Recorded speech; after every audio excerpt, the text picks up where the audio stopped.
بسم الله الرحمن الرحيم الحمد لله والصلاة والسلام على رسول الله وعلى آله وأصحابه ومن تبعهم بإحسان إلى يوم الدين رب اشرح لي صدري ويسر لي أمري واحلل عقدة من لساني يفقهوا قولي أما بعد السلام عليكم ورحمة الله وبركاته. More than 10 years ago, I was supposed to attend a meeting on Sunday, and I was unable to go because of ill health. So the chairman of the meeting realized that normally I don't miss the meeting. So they called and they realized that the reason why I couldn't come was because I was sick. So when they finished the meeting, they all came to my house to pay me a visit. Iyadatul Marid. That was on a Sunday. The following Monday, that was the next day, the chairman of the meeting fasted. He was a friend and a mentor. He fasted on that day, and immediately he broke his fast.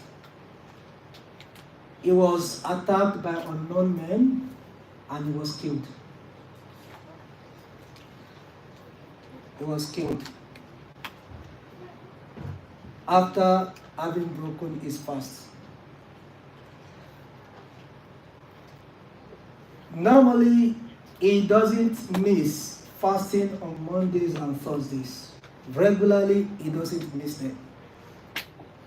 And he was lucky that he was killed immediately he broke his fast between Maghrib and Isha. About 10 years ago as well, another person that I respect a lot, who was a professor but very conscious about his deen, was traveling with his children in the car.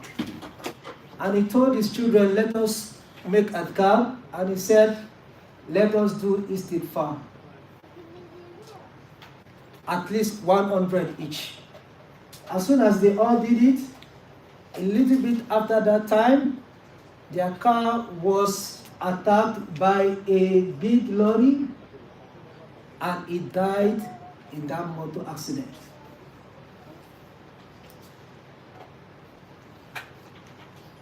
Number 3 example.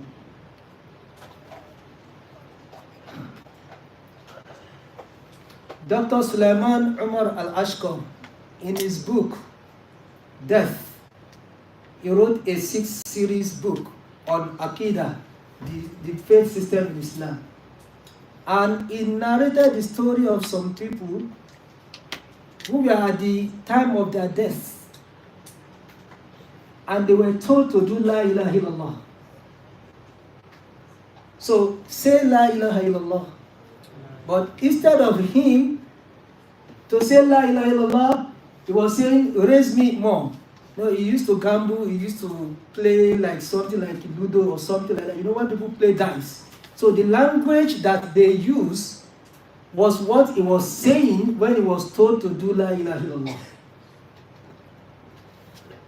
And lastly, the fourth example was this brother.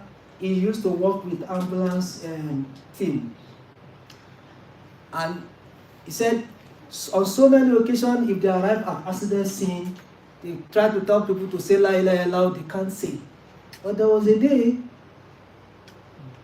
they arrived at an accident scene, and this particular brother was was quite injured, and he was placed inside the ambulance. He was being rushed to the hospital, and he said all of a sudden they could hear a sound coming from this brother, and when they come closer to him to listen to what he was saying, they realized he was reciting the Qur'an. And immediately, shortly after that, he raised up his finger and said, Shadu la ilaha illallah, Shadu anna Muhammadan Rasulullah, and he passed away. The summary of everything I'm saying is Man asha ala shay'in mat alayh. If you live your life in a particular way, that is how you are going to die. The probability that you are going to die in a way that is different from the way you live your life is very, very small.